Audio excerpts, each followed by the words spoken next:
starting here, I've been interested to see in the academic literature the response to the pandemic. In this article, for example, we have a more detailed treatment of how the social sciences are trying to continue doing qualitative research, even though we can't do most things face-to-face in person. How we've moved largely to platforms like this one, Zoom, that we're using now, and other similar options in order to continue our qualitative research. What got my attention here in this article is that they're mentioning that over half of higher educational institutions, universities, colleges, have had difficulties with their scientific projects. That there are some of their projects that they had planned at the beginning of 2020 that they have not been able to follow through on those plans because of the pandemic. And around 80% of higher educational institutions have reported that their research efforts have been affected by the COVID-19 pandemic. Now, I realize that not all of you are from the academic side. That's the side of qualitative research that I come from, but I know that we also have researchers in business, researchers in healthcare. All of these areas have definitely been impacted. But I want to show you that it is possible to keep researching. First, a couple examples. These are articles that have been published in well-respected index journals. I was personally using the Web of Science to look for these.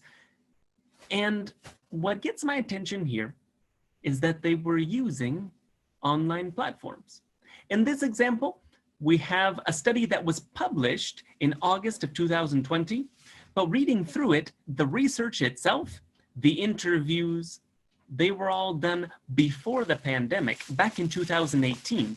This one seems to be one of those examples of a study that got put on hold. There's always other things that we need to do. Sometimes it takes us a while to finish writing the article.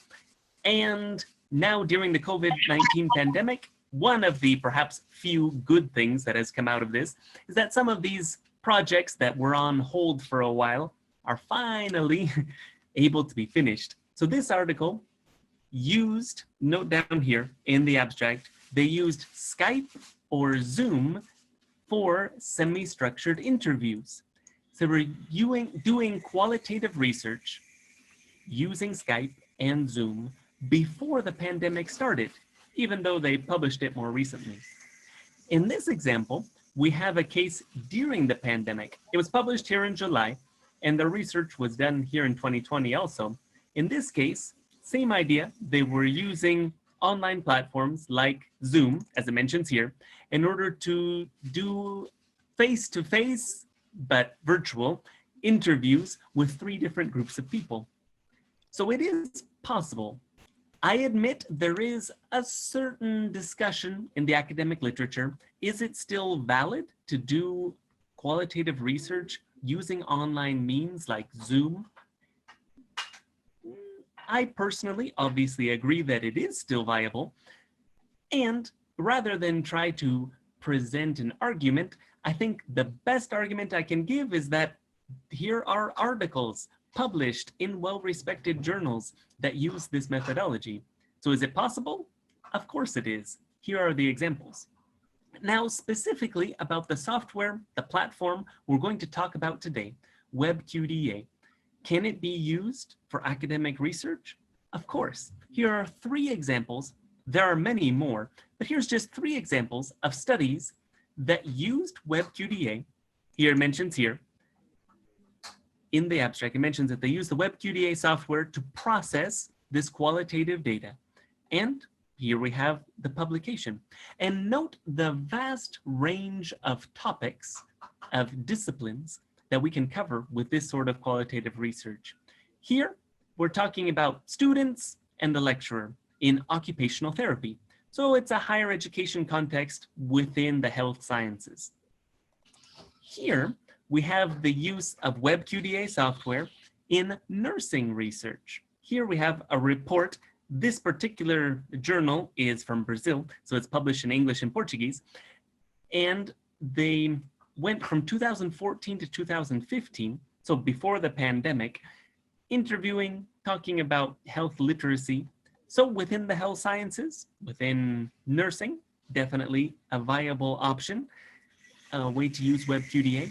And one last example, one that surprised me, what about the harder sciences, into engineering, for example? In this case, we're into ecology, what here in South America, at least, is usually referred to as environmental engineering. Here, they also used webQDA in order to carry out qualitative studies based on local ecological knowledge about fishing. And here, same thing, it highlights that they were able to use the webQDA software, here it is, with semi-structured interviews in order to do a full research project using this software platform that we're going to talk about today. So I hope at least seeing that it is possible, and hope that these have sparked a few ideas of what you could do. So let's get into it.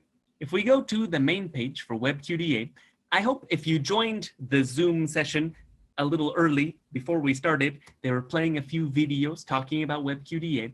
If you haven't seen the website yet, you should go check it out, webqda.net. And you'll note here in the top right, you can change the country.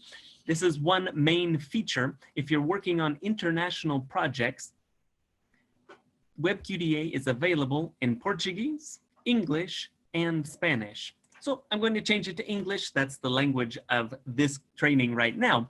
But if you want resources perhaps to share with some of your colleagues who maybe don't speak English as well and would be better in Portuguese or Spanish, there are plenty of resources here available in all three languages. Now, in order to follow along, I advise you can try this, sign up for a 15-day free trial of webQDA if you want to follow along with me, because I'm going to be diving into some specific examples and how you would do that inside webQDA. So if you haven't signed up for a free account yet, I invite you to try it out now. So that way you can follow along as we go through this workshop. And once you sign up for your account, you just need to click here, need to fill in your name, your email address, set up a password, the basic stuff. And then we'll click on this link for software. That's going to take us over to the main page here, where we'll use the new account we just made. I use my institutional email. From there, we just log in. If it's not in English, just go ahead and click on the flag up here. And now we're inside webQDA. Now I have several projects, but I've kind of tried to clear my workspace here, so that way I can show you from start to finish, how would this work? So I'm going to propose a question for this sample study. Now, don't go trying to copy all this data here and go publish it, because a lot of the data that I'm going to present, I made it up, but not all of it. The question that we're going to try to answer here is, what are the hardest things or the biggest impacts of the COVID-19 pandemic? This is a new enough situation. Of course, we've been with it for almost a year now, depending on the country you're in, but it's still a relatively new topic. The quantitative side of research can give us some scales, some tests on like a Likert scale, on a scale of 1 to 5, with 5 being very much in agreement and 1 being very much in disagreement. What do you think about the following items? That style only works if we already understand some of the most common categories or most common factors, the most common responses that people would give us. Since this is still a new topic, I want to try a qualitative study. Rather than forcing these participants to fit their answers into the box that I create, I want to leave it open for them to reply anything that comes to mind. So we're going to try to answer this question. What has been, for you, the participant, the hardest things about this COVID pandemic? So I'm going to start up a new project, And I'm just going to call it the hardest part of the pandemic. That's the name that's going to appear here. And I can give it a short description just so I can remember. And I'm going to mention here that this is the workshop on the 21st of January, 2021. All right. Now we created it, easy as that, a double click, and we're inside this new project. Now for now, everything's in zeros, there's nothing there, and perhaps a little bit overwhelming when we first open it. So let's look through it step by step. Here on the left, we have the menu that we're basically going to follow in order. First, we're going to need some sources. If we click on that, it gives us what kind of sources we can use, mainly internal and external. Once we have those sources, then we can start coding them. This process goes by different names, depending on which book of qualitative research you've read. Some people call it tagging, some people call it encoding. That's the idea. In order to categorize the free-form data that we have. Then we'll start analyzing that data with questioning. And let's add in the management. What if I want to invite some coworkers, some colleagues to join my webQDA workbook? Of course we can. webQDA, since it's built as an online platform, it is made from the ground up for collaboration. And as I mentioned, since it's available in 3 languages, it really facilitates international collaboration. So we can easily go to users. I, of course, am here as the manager, but I can easily invite other people to join in. And when I invite them, they can be a guest or a collaborator.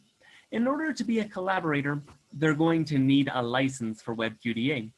But I can invite guests, like in an academic setting, I could invite my thesis advisor, or perhaps members of my jury or panel for my thesis defense.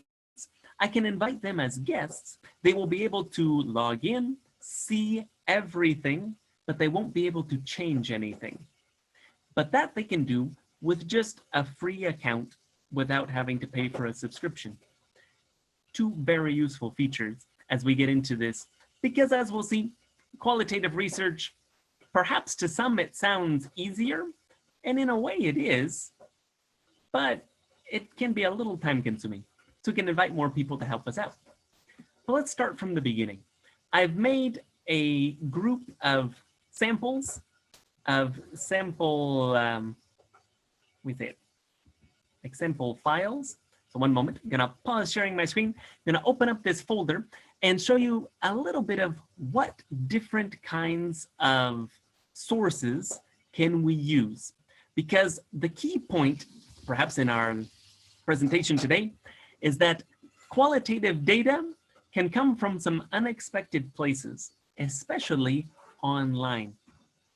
So let's start with perhaps one of the most traditional, the most basic. We interview someone and then we transcribe, we type the interview. So here I've kind of made up an interview. So don't go basing any big conclusions on this interview. I made it up, but it gives an idea of the format, right? We're going to imagine that I interviewed someone on November 29th of last year. I asked them, what are the 3 hardest things for you about the social isolation measures? And here is what we're imagining this person replied. We'll imagine that I interviewed them perhaps over the phone, perhaps in a Skype meeting, perhaps through Facebook Messenger or WhatsApp. Somehow I had a conversation with them and this is what they told me. And then I typed it. All right, so I have my document here in Word. How can I get it into webQDA so that I can analyze it? That would be an internal source. So under sources, I'm going to internal sources, and I'm just going to upload it. So under source, with this little arrow, I'm going to go to upload files. Just need to select this file. Yeah, a moment, find it here. My webQDA examples, this mock-up transcription. And we notice that we have quite a bit of space to play with down here. And I'll upload it. So there we go. We've got our first source. But what else could we use? Well, what about a video? What I was thinking is, here where I am in Peru, the WhatsApp platform is very popular. I know it's popular in many of the countries where you are too. So one way to do this sort of a qualitative interview is to write to some of our contacts, to write them the question, like in this case, what have been the 3 most difficult things about the pandemic and the social isolation measures? I send this question to different contacts on WhatsApp and I ask them to record a short video and send me that video. All right, here I have a WhatsApp video. I went into WhatsApp web, I downloaded this little video, and now I want to analyze the video. Now I could transcribe, write down, type out everything that was said in this video. But I want to show you that here in webQDA, we don't actually have to type it all out. We can analyze, we can code videos and audio. So here under source, upload files, I'm gonna select a file and select this video. It's a WhatsApp video. And it shows us that, yep, it definitely fits within the space that we have. So I'm going to upload it.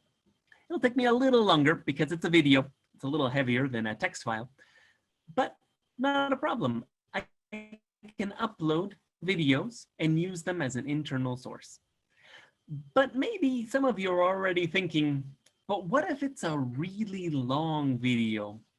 Not just a short video on WhatsApp.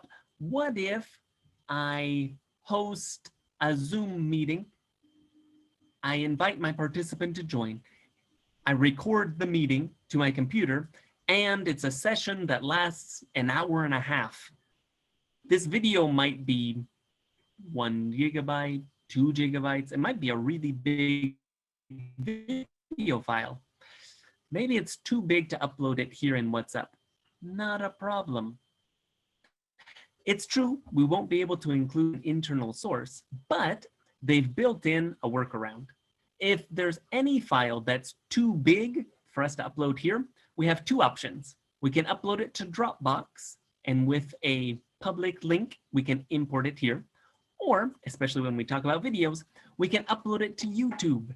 We can upload it perhaps as an unlisted video so that everybody else won't see it for privacy reasons. We'll list it as a private video, unlisted, but we'll just include that link here and we can import an external source that way. So I just wanted to show you that there are a lot of options here. There's a lot of flexibility. If it's a short video or a short audio file, we can just upload it here as an internal source. But if it's a bigger file as an external source, let's grab an example. I'm gonna pause the sharing for a moment. How about we go to the YouTube channel for this conference and we grab a video from there and let's add that to our project here. There's definitely ways that we can make this work. So here, I'm gonna resume sharing here. Here we are at the page for the WCQR 2021. Let's grab this first video here. I'm gonna pause it and we just copy the link that's up here at the top of the page.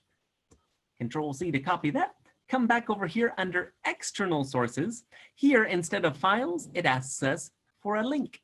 So I'm gonna go to link to the video. I'm gonna paste the address down here. I'm gonna give it a name, WCQR sample YouTube file, and this is a sample file. Okay, we save that, and now it's here, part of our project, but it's not using our storage space because it's stored externally there on YouTube. So this video is short. It's only about 3 minutes, but we could have videos that are hours long, not a problem. We can include them here. But what else can we include? What about social media? How about from Facebook? So here, a little while ago, I prepared, this is my Facebook. It really is. So these are my friends that are answering, my friends and family members. I posed this question. What have been the 3 hardest things about the social isolation or quarantine measures during the COVID-19 pandemic? I want to highlight something here. I also work on the ethics committee here at my university, so I feel it's my obligation to remind you that when we're doing qualitative research like this, we really need to include informed consent. People should know if they're going to participate in a study. So here, I just posted on my Facebook, first, a little short write-up of what I'm going to use this for. It'll be part of a training webinar. And that if you're interested, if you're willing to participate, knowing that your profile picture and your comment are going to show up in this webinar, then just answer this question. All right, so here I got 13 people who replied. And now I can add all of these to my webQDA project. You'll see that some wrote more than others. And I just wanted to remind you that if we're going to copy all of this, sometimes Facebook leaves it with ... and we need to click see more to extend it. What are we going to do? I'm going to just highlight all of this text from these 13 people who responded to me. I'm going to also copy up here my original post. I highlight all of this, Control C to copy it. I could paste this into a Word document and then upload the Word document, but webQDA also gives us an option to kind of shortcut that step. If we go to internal sources and source, before we were using upload files, but there's another option, new text. I'm going to click on new text, and webQDA has built into it a text editor. So I'm going to click down here in the text, Control V to paste all this stuff that I've copied, and we'll see that it actually keeps the formatting fairly well. And up here, I'm going to write this as Facebook example. I could, of course, give it another name. We can go through, we can change the formatting, we can make it bigger or smaller, we can underline things if we want to, but at this point, not really necessary for this example. Just mention that webQDA gives us those options. And we're going to go ahead and save this. So now I've got one more source here included. And we'll see the icon is a little bit different. This one is a Word file that I uploaded from my computer. This is a text here within webQDA, but the idea is basically all the same. Okay, so that's how we could maybe get some Facebook data in here. What about from Twitter? The idea would be very similar. In this case, I don't really have any Twitter followers, so I can't just ask my Twitter followers, but what I can do is do a search. So here on Twitter, I did a search within double quotes, so it searches for the exact phrase, hardest part of the pandemic. So you see that some of them, they're not really talking about what I mean. Like here, the hardest part of the pandemic, they're talking about like the most severe part, or the part where there are the time period where there are the most cases. That's not really what, so I'm going to keep scrolling. Down here though, this person, hardest part of the pandemic for me was and still is childcare. Okay, that's a valid option. That's probably going to be one of our codes or tags that we're going to use. So okay, let's go ahead and select this text and copy it. Go back and same thing. Gonna go to sources. We're under internal sources. Source, new text. And we're gonna start pasting these examples from Twitter. I'm gonna use Twitter examples. In this case, I'm gonna go back to Twitter and keep looking for a few more. Okay, and here, so most of us have to come to terms with the fact that we can't control it. All right, let's copy that. And we'll paste it over here. And one more, just as a way by means of example. Okay, here is the isolation of people who are in their last years. People who want to be with their elderly family members, but they're not able to. Okay, let's include that here too. So we've got 3 examples. We could, of course, keep copying and pasting as many as we want, but that gives us a few examples to work with. So now we've got a fair range of different types of examples, but I wanted to include one more. What if we used a Google form I don't know if you've ever used these before. They're fairly common. This isn't the only platform, of course. Microsoft has their own version. There are several other websites that are dedicated just to online surveys, but I'm going to use Google Forms since it's a free option. Here I've designed a form. So this is the editor's view. And I'm including a section of informed consent. Do you agree to participate voluntarily? I really should add a little bit more text here if it were a real study. Then I ask for some socio-demographic information. This is important, and we'll come back to that in a moment. But in this case, I'm asking for their gender, their age range, their country of residence, just those 3 points. Then the question, I'm leaving it as a long answer text. So they could write a few paragraphs if they want to. With this question, what have been the 3 hardest things about social isolation or quarantine during the COVID-19 pandemic? All right, and same as before, I've kind of made up some potential responses. I went in and filled it out as though I were 5 different people. Of course, everyone giving their informed consent. We have 63 females, 2 males in different age ranges from different countries. And here are the different ways that each person responded. Again, I made it up, but it gives us an idea. We could socialize, we could send out a link to this form.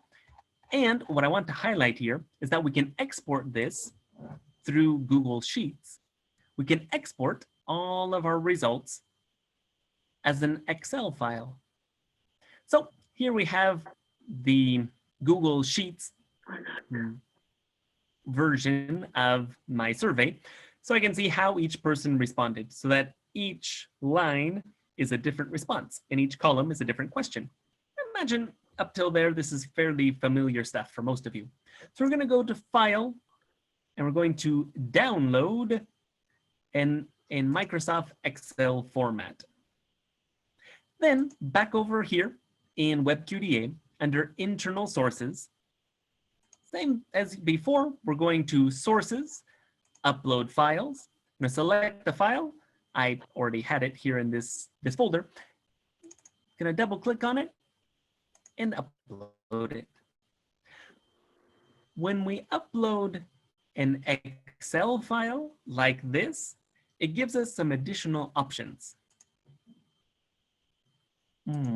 Actually, I think I clicked on the wrong button. Let's show different ways. What happens if we just upload it as a file? Double click on the file to open it, see what's inside. And the formatting is kind of off. Got the timestamp, the gender. Things don't really look quite right. Here, webQDA gives us a special option for importing files just like this one. So I'm going to go ahead and delete this one, and we're going to upload it the way we should using this little hashtag symbol or this little pound sign, the number symbol, automatic import. When I click on that, it tells me that I have to select a file, but only an Excel file. The old Excel, XLS, or the new Excel, XLSX. Okay, so I'm going to go to upload. And here I only have one in my sample folder. So I'm going to open it. And now look at this. It's asking, where do we find the sources? And where do we find the descriptors? So here, and when we put this in, we need to open our file here so we can get a better look. How exactly was this one? Okay, so we've got the first 2 columns. I don't really need them. It's just a timestamp and their informed consent. So we can filter this in advance, leave only the ones that said yes. But I need to leave columns 3, 4, 5 as socio-demographic information, gender, age range, country of residence, 3, 4, and 5. All right, so go back over here. Which ones are? Those would be descriptors. So say the initial column 3 and the final column 5. And in this case, only column 6 is like the actual answer to the question. So now with that, and we import it, we'll see now the formatting looks better. We just have the original question, and the answers. But if we, and now, okay, let's wrap up. This is wrapping up importing different kinds of sources. So we see there are a lot of different options of what we can import, and anything else you can think of. Well, what if I have an audio file? I asked my participants to record an audio in Facebook Messenger, in WhatsApp. They sent me an audio with their answer. Not a problem. We can upload that as an internal source, or if it's really big, we'll upload it to Dropbox, include the link here as external source, and link to, well, link for audio in this case, right? If we use pictures, pictures aren't exactly relevant in this study, but for other qualitative studies, maybe pictures would be a great data source to analyze. We can upload JPEG images up to around 5 megabytes. Or if it's a really big picture file, maybe from a professional digital SLR camera, we can upload it to Dropbox, go here to external sources, link, and link to the image. So images are also definitely possible here within webQDA. Not really relevant for this particular study that we're using as an example, but all of it is definitely feasible. So now we upload all of our sources, and now it's time to start analyzing this a little. We need to start adding in some additional information. The first thing we want to add are descriptors. Now, under the coding menu, it mentions free codes and tree codes. This is probably going to be familiar to you if you've worked on qualitative studies before, but basically the idea is we're going to start labeling the responses that we have, little phrases, or maybe a sentence here and there that go with a certain theme, a certain topic that we see coming up in each of our answers. So we can use free codes where there's no relationship between them, they're just different categories, or we can use trees where we can start sort of separating them into big categories, and within that big category, we have several subcategories. That would be the tree style. webQDA allows us to use both of them, and we can even use both at the same time. We don't need to choose which one to use. We can use both. And the descriptors are basically for the socio-demographic information that we're going to add. Now, here's the key thing. What's the benefit of using an Excel file, like the Google form that we imported? If we go down here to descriptors, we'll find that it already imported all of the socio-demographic information that we had from our Google form. We looked here, we had things like their gender, their age range, their country of residence. It already imported all of that automatically when we did that automatic import of the Excel file. Now, it is worth mentioning that it only included the age ranges, for example here, that we actually had someone who answered with that age range. So as we're looking here, it jumps from 51 to 55 to 71 and older, simply because we didn't have anybody who answered between 56 and 70. So we need to keep that in mind. Well, there might be some gaps based on the actual respondents, the actual participants that we have. Same thing on the country of residence. Here we only have 4 examples from the list because only people from these 4 countries replied. But all of this has been done automatically. And note here that it tells us how many references we have. So we have 3 female respondents, 2 male respondents. This sort of information is all imported from the Excel file. So I would say that really using a Google form is the easy way, the fast way to quickly import our data. We have their answer, and as we go into the file here in our internal sources, we'll change this from codes to descriptors. And here we can see everything's tagged, right? It looks like controlled changes in Microsoft Word if you're used to editing documents that way. When we put our mouse on a paragraph, see how it pops up the socio-demographic information for this respondent. based on the Excel that we imported from Google Forms. So we know that this paragraph, for example, is from a lady between 51 and 55 years of age from the United States. And we know that this paragraph here is from a man, a young man between 18 and 25 years of age from Australia. And as see, that's the way it is with each of these paragraphs. That has all been done for us automatically because we imported from an Excel file using this automatic import option. So personally, this is how I like to do my studies. It makes things a lot easier, but it is not the only way. So what can we do? For example, let's look at the Facebook one. Here, since we just copied and pasted text, webQDA doesn't know who are these people and what are their socio-demographic information. So we're going to change from codes to descriptors. We're going to select the text of our first respondent. Her name is Grace Colton. I'm going to select this text. And over here on the right, we have our list of descriptors. Okay, so I'm going to click that she is female. Wait, sorry. Oh, I'm going to click it and then click encode. There we go. Going to select it again. What else? I'll go into my Facebook. Kind of mouse over here, pop up her picture. We could go into her Facebook profile and try to find more of this information. In my case, it's my Facebook, so I know these people. I know, for example, that she is from the United States. So I'm going to click on that, and I'm going to put, for an age range, 51 to 55, and encode. And that's what we'd have to do with each of the people who responded.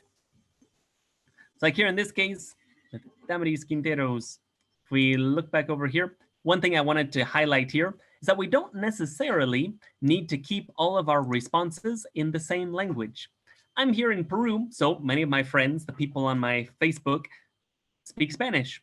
Not a problem. So here we have Damaris Quinteros. When you look at her profile there, okay, so this is indeed a lady. I know that she is here in Peru. And these are her 3 answers, but she answered in Spanish. Not a problem. We can include that too. But we look, oh, but the country of residence, it isn't here. I don't have Peru here on my list to mark. So I can mark her as female, mark from 31 to 35 and encode. But what do we do to add a country of residence? Well, we have a few options. The easiest way for me, I can click here on country of residence, click this plus up here for, oh, sorry, I think I'm in where I shouldn't be. Click like on United States here. Yeah, and just add in, oh, these are for the descriptors. Yeah, you're right. So we're gonna go back over here to the coding, the descriptors, where we have all of these listed out. Gonna click on country of residence. And now from here, we can add in a new one. Then here, it's gonna add in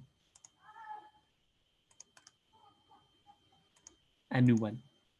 So that would be one way to do it if we can't just import it directly, right? We can just add one in here from the descriptors page. All right, we could go through and try to tag all of these Facebook examples and all of the Twitter examples, but that would probably take a long time. But just suffice it to say that for now, when we open a document or a source, by default, it puts us in the codes view.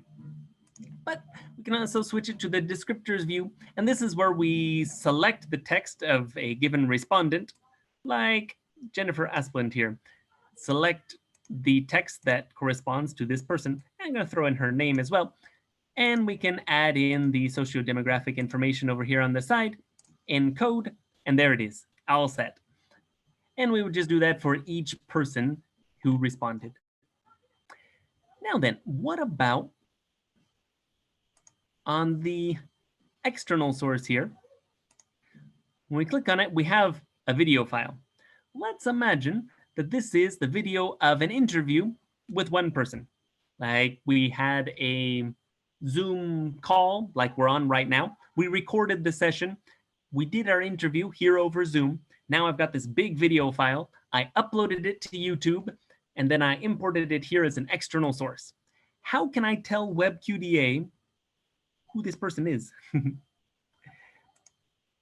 In here, over on the classifications, we need to add in some details.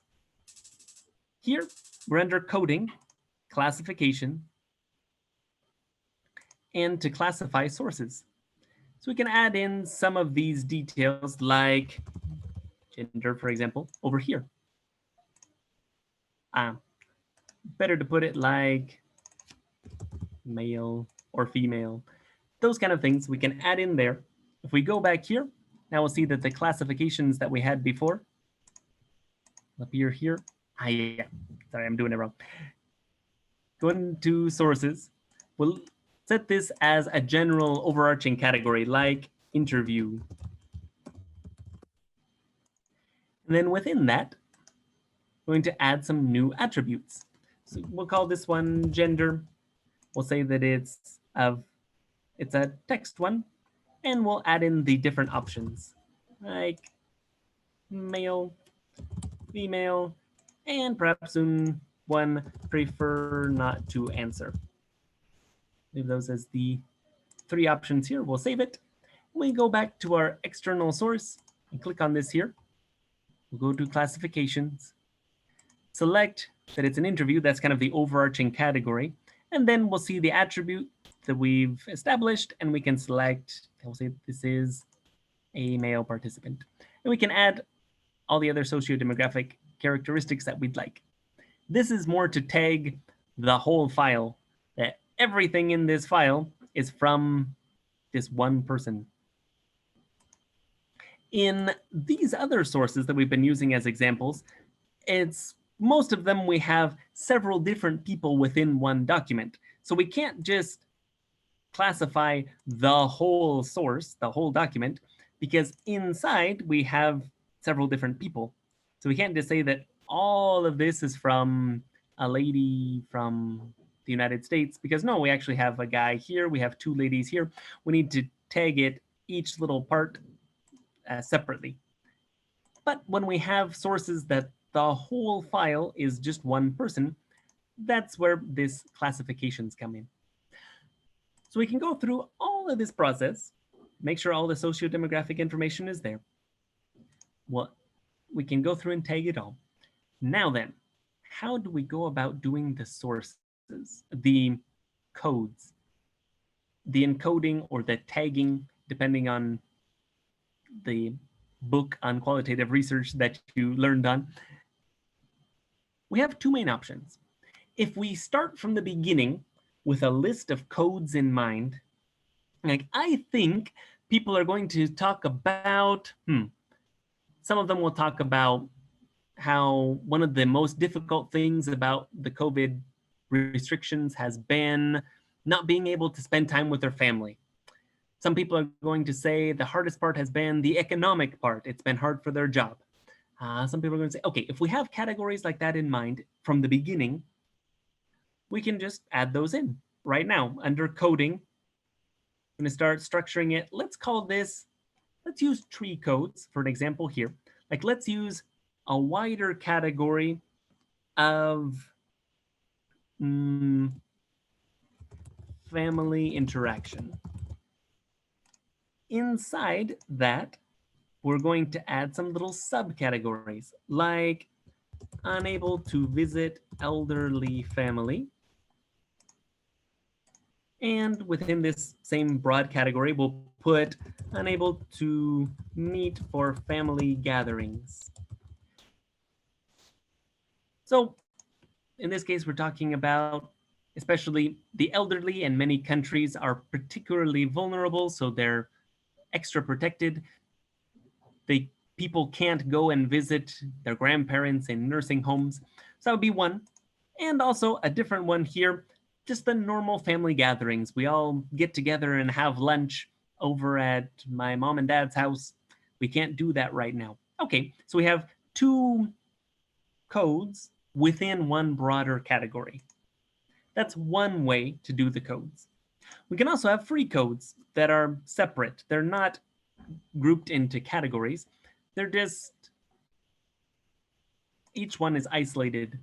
Like we could throw in the biggest part, the hardest part has been having to wear a mask in public. All right. That one, oh, sorry.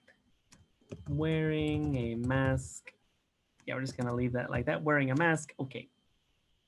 This one, it's just all by itself. There's no levels of categories. It's just an isolated code. So if we have some in mind from the beginning, we can fill those in.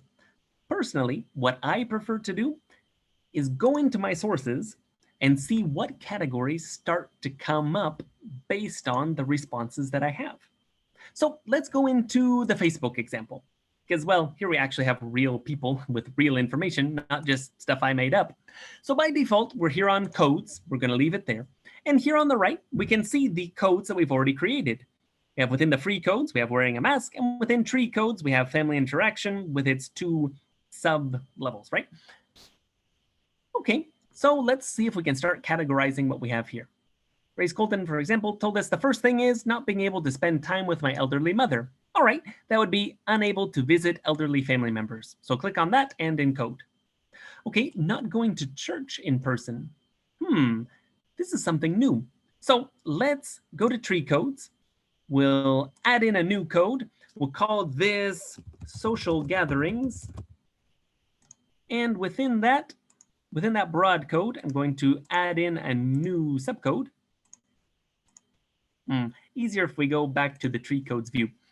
Here within social gatherings, click on that and new code. I think I'm clicking on it wrong. Let me try to update the page here. There we go. Within social gatherings, we're going to add a new one. And we'll call this unable to meet for religious services. Throw that in there. Okay. Now back to our source. In our Facebook example, now I have a code ready to use for not going to church in person. All right, social gatherings, click on that one and encode. Okay, not having social gatherings with friends and family. It's okay, let's put that just as unable to meet for regular social gatherings. So not necessarily church-based, just in general. Okay, so this is the other way, right from this view. Clicking on it, I can just add it in. These are the 2 different ways to add new codes as we go. So I'm gonna go ahead and triple click on this to select that line, enable here, encode, and there we go.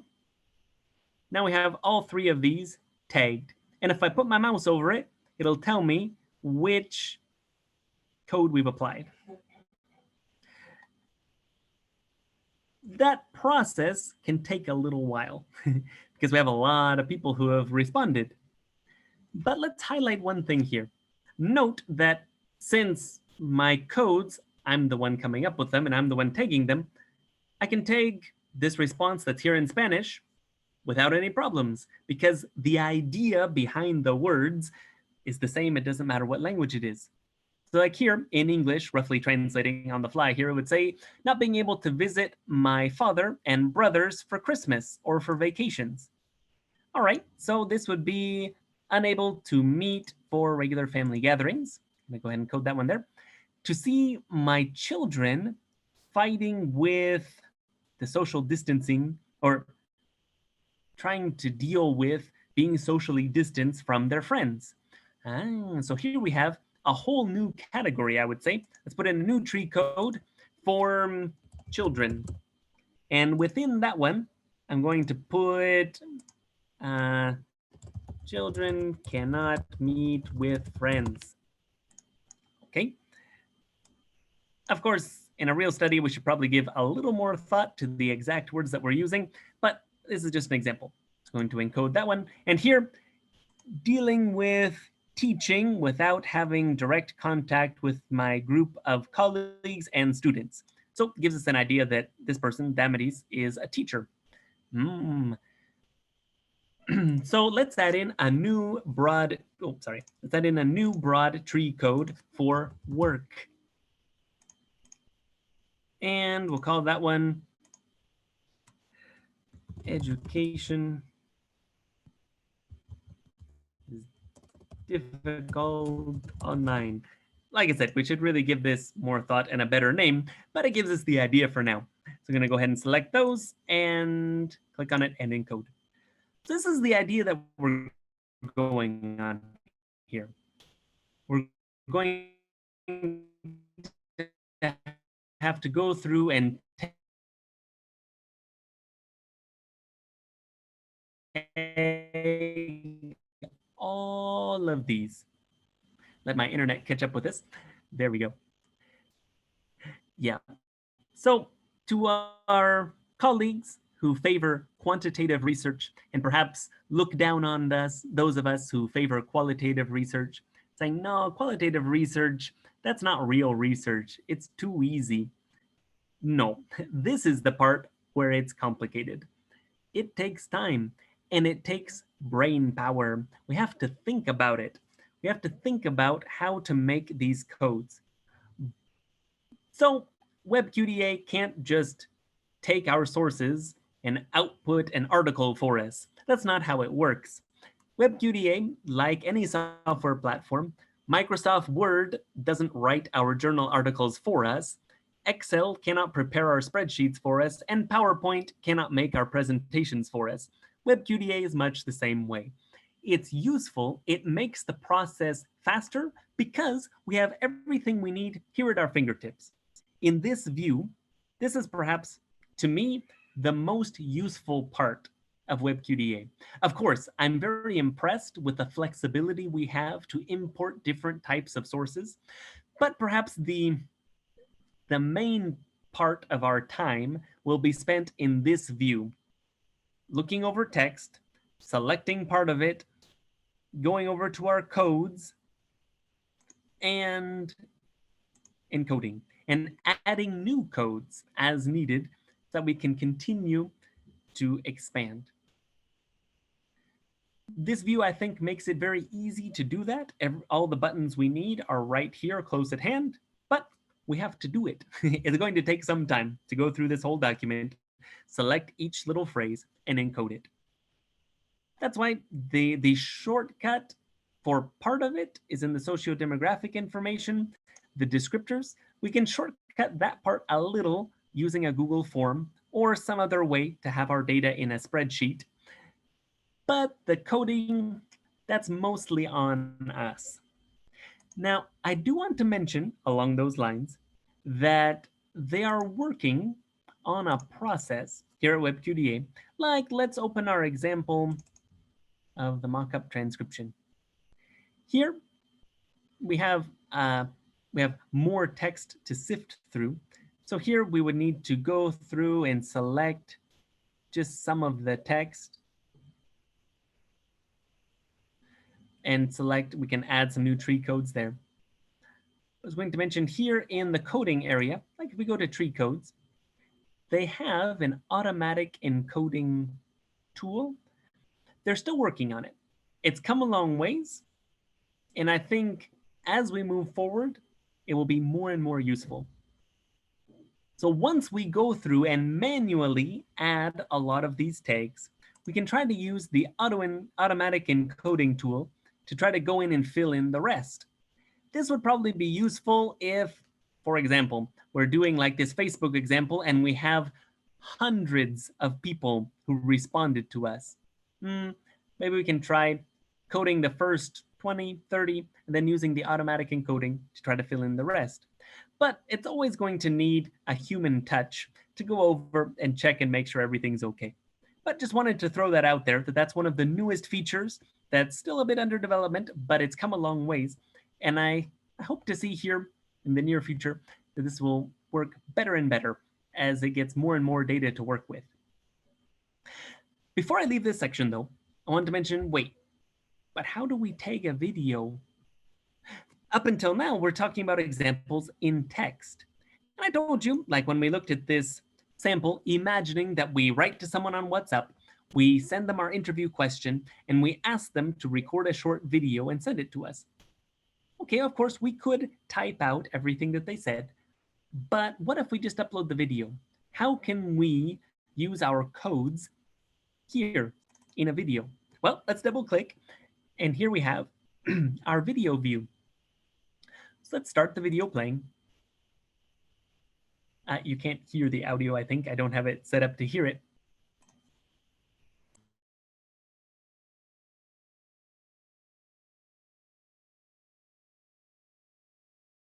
But here's what we're going to do. Let's imagine that right here we have the first answer. Okay. Here, what we can do is start. Go with coding here. Make sure that we have the coding on. And we can start with our first code. Edit. Like this one. Yeah, sorry.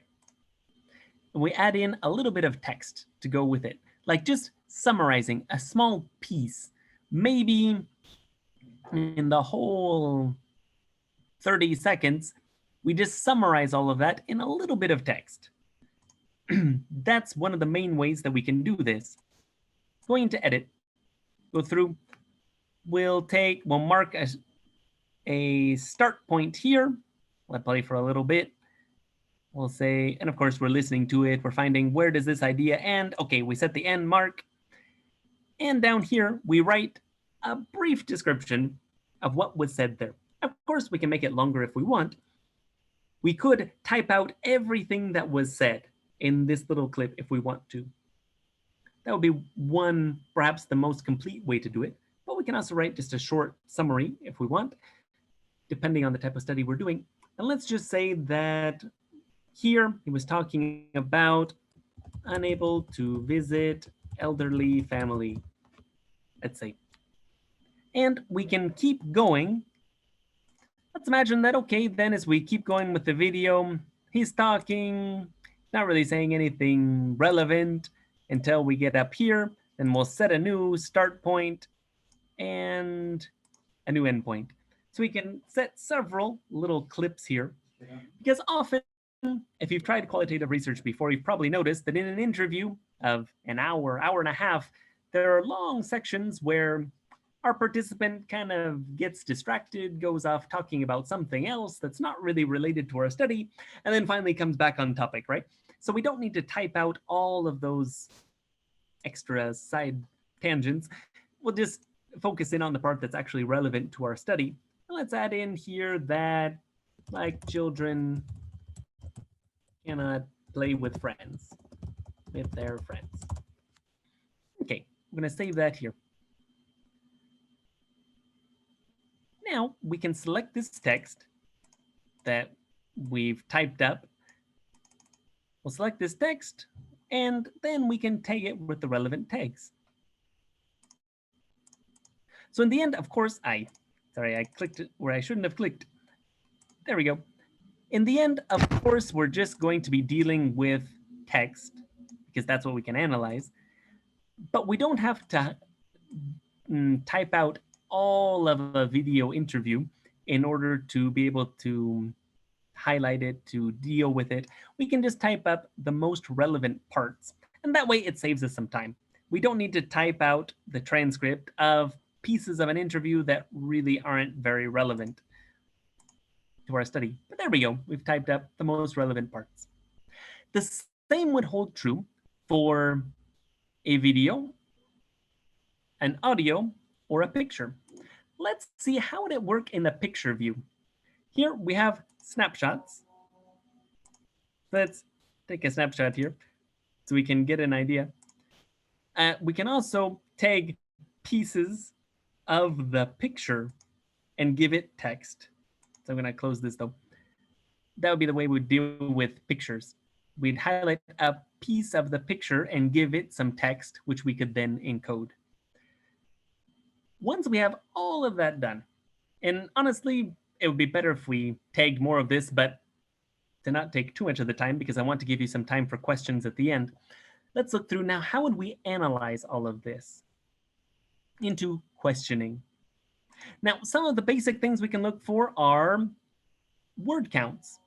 We have most frequent words. We can add that in there. We can say top 10 words. We can put in the quantity of 10. We can say words that are at least 4 letters long, so that way we don't get a, and, the, little words like that. We can even put in some words specifically to exclude if we'd like to.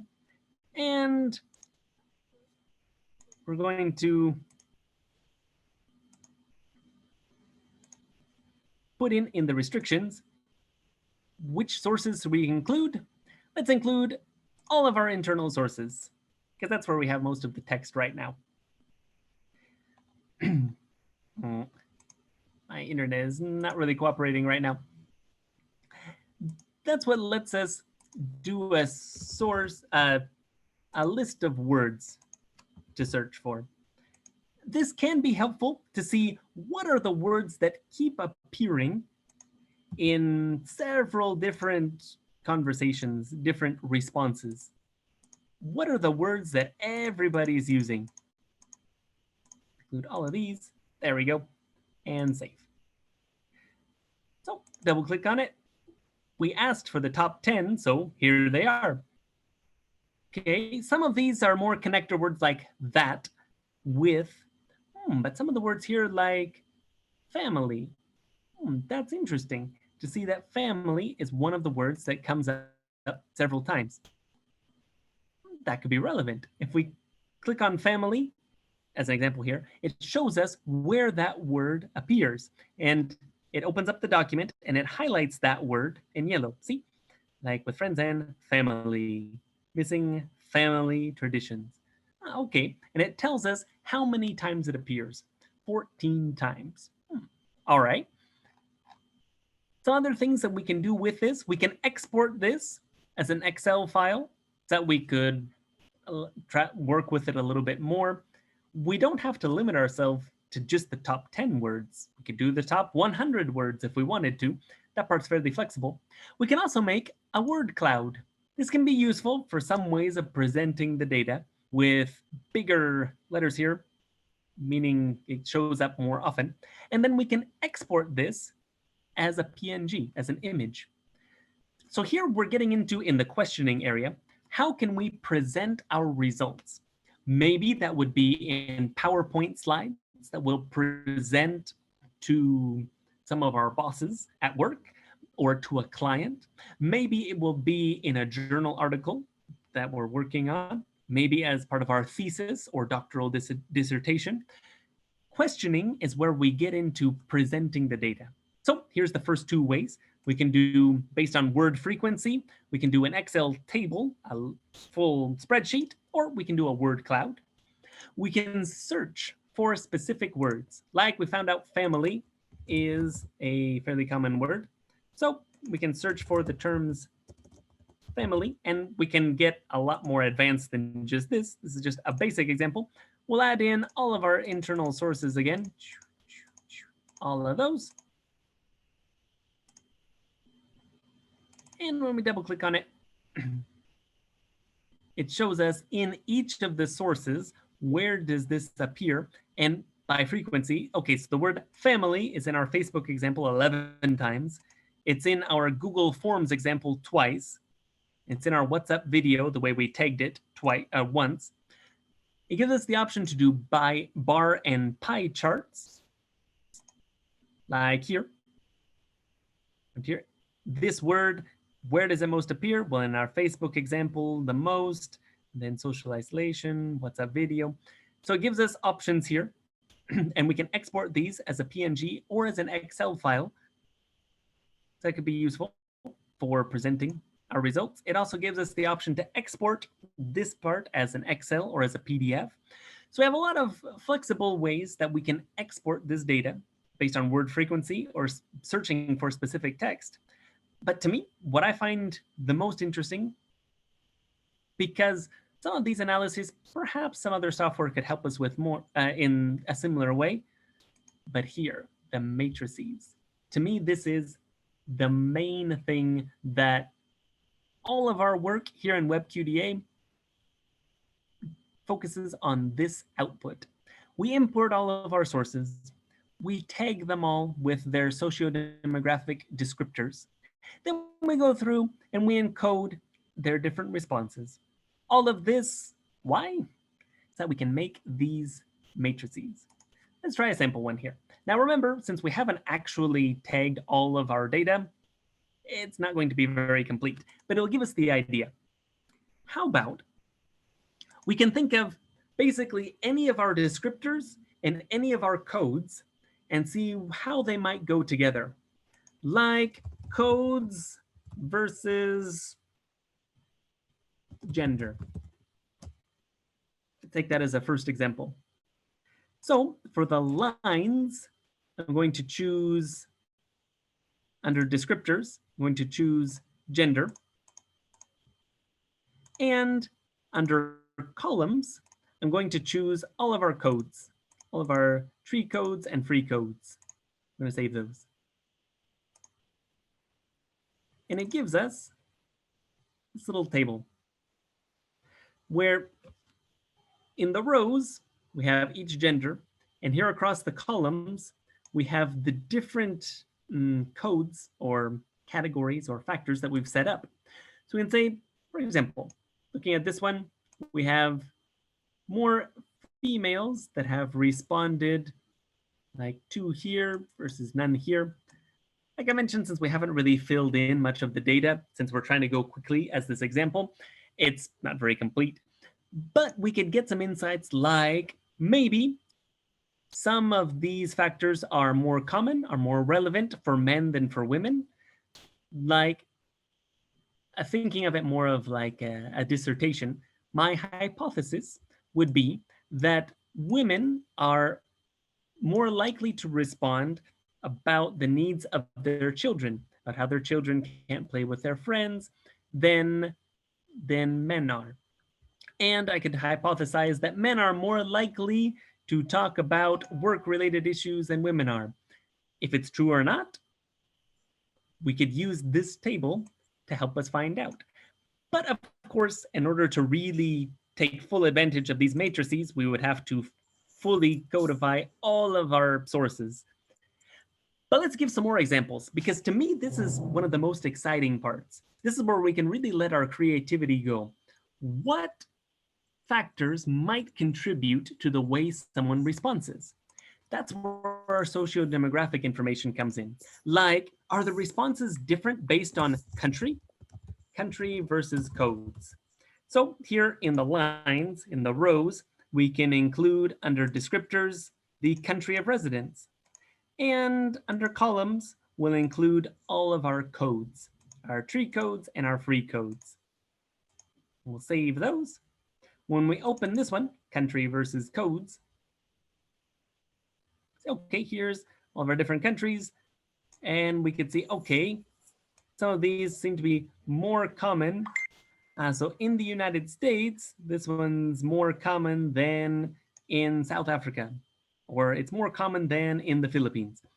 And we could start in the discussion or in like the bullet points of application, we could start to make some educated guesses about why might that be. Maybe it's for cultural differences.